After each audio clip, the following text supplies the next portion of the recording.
It has officially been 4 months since I went to Turkey and got myself a hair transplant, and I gotta say, I think we're gearing up for a really good result. They say it takes 4 to 6 months before you even begin to notice any results from a hair transplant, and my hair looked like this just 2 months ago, and that's 2 months post-operation, and in those 2 months that have gone by since then, I have gotten back a lot of hair. Now remember, all of this hair on my head right now is pretty much not from the transplant at all.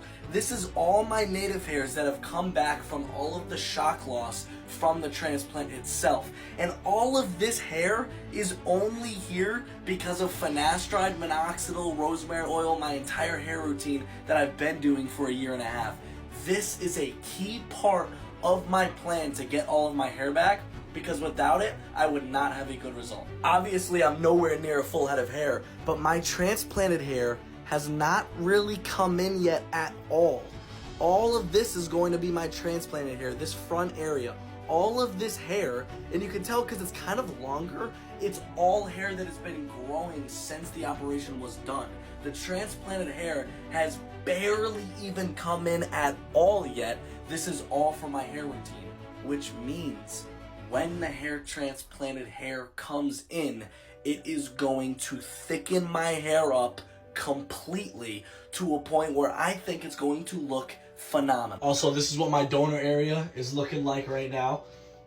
Still looking pretty normal, pretty good. You literally can't tell at all when the sides get pretty long that it was even operated on in the first place, which is pretty crazy. And remember, this is a 2-year plan in terms of the hair transplant. I only got 70% of my head done in hopes of getting the most density possible by not butchering my head and doing it all in one. Next year, I'm going back to get the very back of my head done, and I think we are gearing up for this to be a success. For those of you who don't know my full story, I started making TikToks in April of 2023 where all I did was use hair routine products to get my hair back. I was completely bald at the beginning of 2023. I was shaving my head every day because I couldn't grow anything except the sides. So my plan was, let me see how much hair I can get back from finasteride and minoxidil, which I got a lot of hair back, but it clearly wasn't enough because I was so far gone. That's why I needed a hair transplant to give me that extra boost, because once follicles have completely left your head,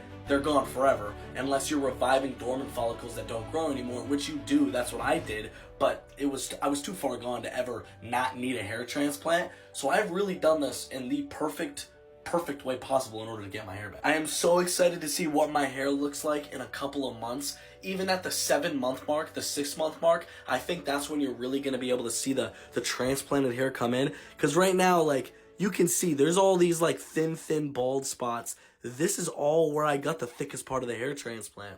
When that comes in, we're going to be talking easy money. This is another reason why I preach. If you're watching this and you're just starting to bald, if you hop on finasteride and minoxidil early on, you will not even need a hair transplant. It literally saved my routine. And also, I fully believe that if you are contemplating getting a hair transplant, hop on finasteride and minoxidil for at least 6 months to a year before you get that transplant, because it's going to minimize how much hair they need to take from your donor area in order to put up top, because it's very minimal. Once you're out of donor hairs, you're done for life, so you got to figure that out yourself. Also remember, because a lot of people get this stuff confused, transplanted hair, the hair that's from the hair transplant, that will never fall out as long as I live. They're taking it from the sides, which is DHT resistant. That's why you don't lose the sides when you go bald.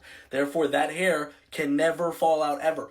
But the native hair that's still on my head that's not from the transplant, that can still fall out. That's why you still need to do a hair routine even after a hair transplant in order to ensure good results. But anyway, yeah guys, this is my 4-month update. I love you guys so much, and thank you for all the support. I just hit 70,000 followers. Unbelievable. I looked at my statistics. I have 50 million views on this TikTok account in the past year. You guys are nuts. That is insane. I never expected that in my entire life. So thank you for all the support. You guys are the best. I read all your comments, even if I don't respond sometimes. I love you guys so much. And thank you for coming along the ride. I'll see you soon.